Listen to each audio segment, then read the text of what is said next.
30 seconds on Khabib and Conor, because it does seem as though Conor McGregor has interest in fighting you potentially if he gets by Khabib this weekend. I also wanted to get your thoughts on the confidence an undefeated fighter brings into the octagon, because some suggest, as you pointed to the value of the Nate Marquardt loss for you, that maybe being undefeated could work against Khabib in this setting. So any thoughts on the big fight and your future potentially with Conor before we let you go? You know, me and Kenflo talked about this as we was being superstars on the movie In Battle. We were talking about this in our trailer, you know, as I was kicking around those Air Africa Usman 11s. We decided that this is an even fight. Each guy's strength is the other guy's weakness. You know, the timing and the sharpness and the power of Conor McGregor is a kryptonite to Khabib. Khabib's pressure, his wrestling, and his ability to ground and pound you and do it round after round after round is going to, you know, be very difficult for Conor to deal with. I think that the undefeated streak could potentially play a factor, because until, like the DC said this, until somebody has beaten you, you don't know how to lose. You got to teach an undefeated person how to lose. Now, I told Darren Till, I said, man, I saw it early in this week, and I'm just telling you, when I was your age and I was fighting for a world title, you couldn't have paid me to believe I was going to lose. I was having a shelf prepared in my gym for the belt to go on. So Conor McGregor is going to have to teach Khabib how to lose. And also, if Conor think it's sweet and he want to play around, if he allow 1 and 2 rounds of Conor McGregor getting close to him, not even taking him down, getting close to him, getting a hold of him, he's going to wear on him. He's going to take away Conor's speed. He's going to put him on the ground where we know he's going to have the sheer advantage, and that's what I think. That's how I think the fight's going to play out. Whoever dictates that, if Conor can keep the space, keep the distance, you know, use his right hand just to keep him at bay, snipe him with the left as many times, and then move.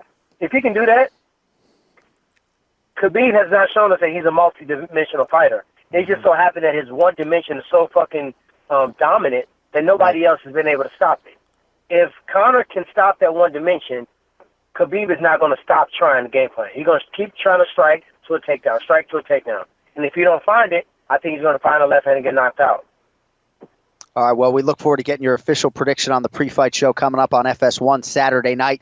And I just got to say on the way out, man, you know, as a guy who has listened to rap and hip-hop my whole life, I had high expectations for I'll Beat Your Ass. I think your voice sounds great, man. I think you've got a success. Congratulations on that. Hope the surgery goes well, and we will see you in Vegas in a couple days, my friend. Thanks for hopping on. I appreciate it, guys. T. Wood. All right, there he is, UFC welterweight champion, Tyron Woodley, here on the Anik Florian podcast. I'll beat your ass, man. I like it. I like it. It's got a good ring to it. It's on my iTunes, man. I guess, was that playing in the movie trailer all weekend, or did he give you a little respite there? Believe that. He listened to everything, but no, I'm just really impressed with Tyron just as an individual. You look at a guy who's the UFC welterweight champ of the world. He's defending the belt. He's defended the belt more times than any other champion currently. He's out acting. He's an amazing father. He's just got so many different rods in the fire. Irons in the fire. It's amazing, man. This guy is very, very talented.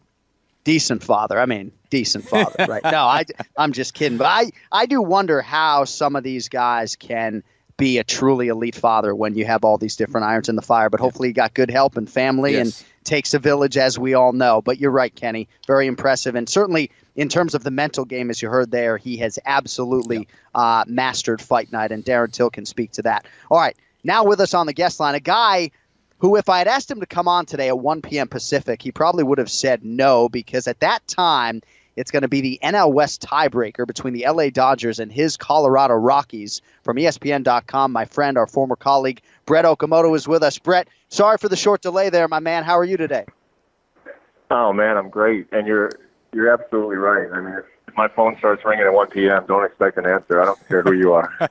Well, and right after I reached out to you, I saw that Brewers-Cubs game was starting about right now, and I was thinking if the Rockies were in that slot, that was really inconsiderate of me. I promise we're not going to spend more than 30 seconds on baseball, okay, during the week that Khabib Nurmagomedov and Conor McGregor are going to fight. But if you do know Brett at all, as Kenny does a little bit, you know he has few greater passions than the Colorado Rockies, who have had an amazing 2-week stretch, an amazing season. I mean, you got to be on cloud nine right now, but this is a very legitimate distraction, I would think, for you here during the busiest work week of your year. I'm going to get some work done this morning, and I'm going to make sure that I have nothing on my plate come 1 p.m. And it's awesome because actually a couple weeks ago when the Dodgers swept the Rockies, and quite frankly it looked like they were in a bad spot, their season may be over, I was at one of those games when Chris Taylor hit a walk-off home run to win it. So to compare that with how I'm feeling now and then to go in and potentially win the division in 163 games in L.A., I mean, you know me, John, this is the best day of the year for me right now. Well, and that's part of the reason that I wanted to book you on the show. And just for some of our international fans that maybe don't care or don't know, if the Rockies win today, they're guaranteed a 5-game series. If they lose today, it's a 1-game eliminator. So massive stakes for your Rocks today. I wish them the best. But you just got back to Vegas from San Jose, California. Of course, you were there embedded with Khabib Nurmagomedov during the final days of his training camp. Very telling back and forth between you guys right now at ESPN.com. What was most telling for you in the time that you spent there in San Jose recently? You know, I'll be honest. I think one of the biggest takeaways I had is that there really is nobody who can be completely immune to the mental warfare that Conor McGregor puts you through. Like, I can remember, I thought, you know, when Jose Aldo was first going to fight him, when he finally had ran through the featherweight division, and we knew that fight was next, and he jumped over the cage in Boston and, you know, confronted Jose Aldo in the crowd. I remember thinking that then, like, well, you know what? Aldo's not going to be susceptible to this because Aldo is Aldo. He's the best potentially of all time. He's certainly the best featherweight of all time. He's not going to be, you know, thrown off by any mind games. And then he absolutely was. He completely was, you know. Right. And then I kind of thought the same thing about Nate Diaz. But that rivalry, you know, just because it became so emotional and so heated, I don't think it really necessarily affected Nate's performance so much. But my point here is that, you know, you may think the same thing about Khabib because he's so confident in his skill set. He comes from a part of the world that just, to me, it seems like those guys, they manage their emotions so well. But I will say, like, I sense real anger in Khabib. And how could it not? I mean, after all the things that Conor has said and some of the personal things, attacks that he's made on him, not to mention that whole bus incident, it's having an effect on Khabib. I will say that. And that's what's so strange. And again, you bring up Aldo, but how about Eddie Alvarez? How many fights has he had? How many he's fought all over the world in big events, and the same thing. He knew exactly what he needed to do as far as game plan, and he couldn't do it. He told his coach, he apologized to everybody. Sorry, I didn't stick to the game plan. Why didn't he stick to the game plan? Because of those emotions attached to that fight against Conor McGregor. And you look at Conor McGregor when he walks out before that fight, it seems like he was, you know, about to jump into the jacuzzi. Like, he was so relaxed. It was exactly where he needed to be. It's exactly where he believed he should be at that moment in time. And so, you know, for Khabib, did you notice that he was emotional? And do you think he's going to carry that emotion that he showed you that interview to fight night? Yeah, well, the key part in that, I think, is that it doesn't take much. You know, it doesn't have to be the situation where Khabib is just so angry that he's, you know, staying up at night and that, you know, he's just his you know, fists are clenched for the entirety of fight week. It doesn't have to be that. All it could be is just a little bit of tightness in the first minute of the fight. And that's why I think this fight is so fascinating, because the first 30 seconds, first minute is so important. I think if Khabib is able to get his hands on Conor and get some type of confidence going, well then, you know, those nerves wash away. But if he has even just the slightest little bit, like, I really want to hit this guy, I really want to get in there, I really want to take him down right away, and he makes just the slightest mistake, Conor McGregor is the kind of guy that you can't do that again. So, like, what we're talking about here is, again, it's not this big thing where, you know, you're going to see it all through fight week and it's going to have this massive impact on everything. The point is that it doesn't need to be that. It could be the slightest little thing in the first 30 seconds of the fight that could cost Khabib. Right. Well, Brett, you know, from what you're hearing, from what you're seeing, from the buzz around this fight, do you see this being the biggest fight in UFC history? Yeah, it's a little weird. You know, it was like a couple of weeks ago, even, you know, last week, I would have said, you know, the buzz just doesn't feel like it's there. But what I've been telling people is, you know what, I think it's gonna be a late buzz. You know, like, when Nate Diaz fought Conor McGregor the first time, we didn't even know the fight was going to happen until, 11 days before? It doesn't take a long time to create buzz with the social media world that we live in, and then Conor McGregor being so good at it. So I'll be honest, right now, it does not feel like the biggest fight of all time to me on a Monday. But, ask me again on Friday, and I think my answer will be very different. Right. See, too much Rockies baseball on the brainstem, right? When you got something of the magnitude of a Rockies playoff game, it's hard to compete with that on a Monday. I get it. ESPN's Brett Okamoto with us here on the Anik Florian podcast, and you mentioned sort of biggest fight in UFC history, and 229 certainly is tracking very strong on pay-per-view. Some estimates north of 2.5 million buys.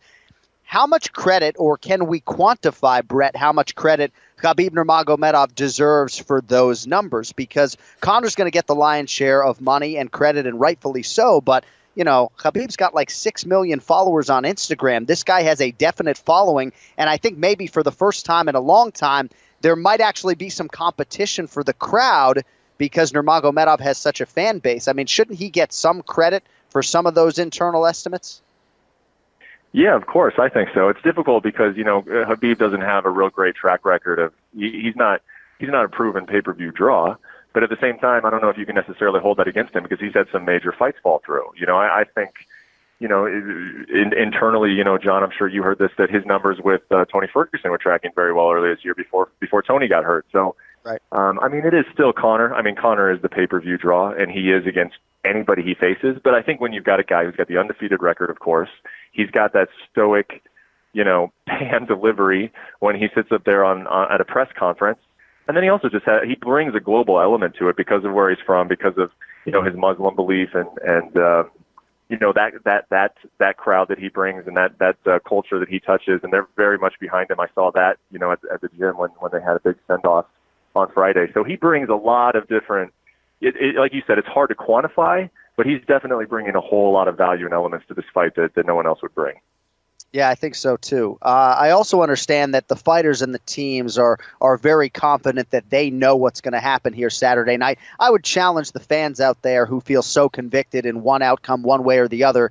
Are you required by ESPN to go on the record and make a prediction? I know you're a grown man, but in a perfect world, would they ask you to make a prediction on this fight? Yeah, I'm like everybody else. I don't really love giving predictions because, these guys see it and then they hold it against you. These guys are sensitive guys. No one wants to hear that, I think I'm picking against them or anybody's picking against them. It's one of those fights that's very close. I mean, I could see two very distinct possibilities. If Khabib is able to get him to the floor, it's going to be a bad night for Conor. I think, that's not stepping out on any limbs. If Conor can keep it standing, then it's going to probably be a long night for Khabib. I haven't made a prediction yet. I will definitely make one on ESPN this week. I'm going back and forth. It's one of those fights, and you get a few of these every year. I'm going back and forth. My initial thought was Khabib. And now as it gets closer, man, I don't know. It's just that part of your brain tells you that Conor is such a big-time player in those big-time moments that you really struggle picking against him. Right. Bet against him at your own peril. The only time he's lost in the UFC, I got a 209 tattoo to show for it. Brett, just don't put a tattoo on the line. You'll be fine, Just give the prediction, no tattoo attached to it, Sorry, you're breaking up. What'd you say? I said as long as you don't do like a tattoo bet attached to your prediction, you'll be fine. Luckily, you took that bullet for me, man. I was considering it, but then I saw how it went for you, and I was like, tattoo bet for me. All right, last thing, and I got a million things to get to with you, but we're up against the clock a little bit. I spoke with Daniel Cormier over the weekend, and he had a lot to say about his personal situation, a lot of which I would like to share. But the minute I tried to pry him for information and shift the focus to Khabib, he closed the laptop. He literally went silent. So I just wanted to get your take on sort of the team vibe and the relative confidence of Javier Mendez and the guys that you were around as they get ready for one of the biggest fight weeks of their respective lives as well. Yeah, that's interesting. I saw Daniel at AKA. He was running his children's wrestling program, of course, and the guy is just so busy. We were able to shake hands, and he had something he was running to. He's a family man, and he's got a lot of obligations, obviously, that come with being a double champion. And we didn't talk much about the fight. I mean, he's always going to be supportive and behind his guy, of course. Javier Mendez, I will say this, he's very confident. He's very, very confident. And I asked him, as we were just kind of, before I left the gym, I was like, I know you're confident, and I know you're really confident in your guys' skill, obviously, and who wouldn't be? I mean, the way he goes in and dominates fights, and he's never lost a round in the UFC, but, like, as the fight gets closer, do you get, like, that real sense of nervousness? No, just, and I don't even want to, I hesitated, like, even putting this out there, because a lot of times these guys don't even want to think about the possibility of losing, but, Hav, like this is, like, what if Conor catches that perfect shot? And what if we all know that this sport is unforgiving, and just one small mistake ends up with Khabib on the canvas, like, and everything that would go along with that and the magnitude of this fight, like, you have to get some butterflies in your stomach just even thinking about that possibility. And he point blank confidently said, no, I'm not nervous. I've been nervous for fights in the past. This is not one of them. I'm not nervous going into the next week. And I believe him. He seemed very, very confident. That's very interesting stuff. Well, it'll be a big fight atmosphere for sure, and something that Khabib hasn't necessarily seen, but I think most of us are pretty confident in his ability to handle it. And if you want Brett Okamoto's final prediction, seems like a Conor McGregor lean, but you can get it later in the week at ESPN.com. Thanks for the time, my man. We always call you in for the big ones, and I'll be rooting on your Rocks today, man. I played them plus 150. I hope they get it done for you. That was going to be my last question before I signed off. Do you got money on my Rocks? I'm happy you're on the bandwagon. I do, and as you know, what I would suggest you do is to bet on the Dodgers, so that at least that'll soften the blow if the Rockies lose. It's the Anik special. I don't need to. If I got Anik's money on the Rockies to be against this, man. And you got a good number. You know your stuff. That's right, my man. All right, thanks, Brett. We'll see you in Vegas, bud. Thanks, guys. See ya.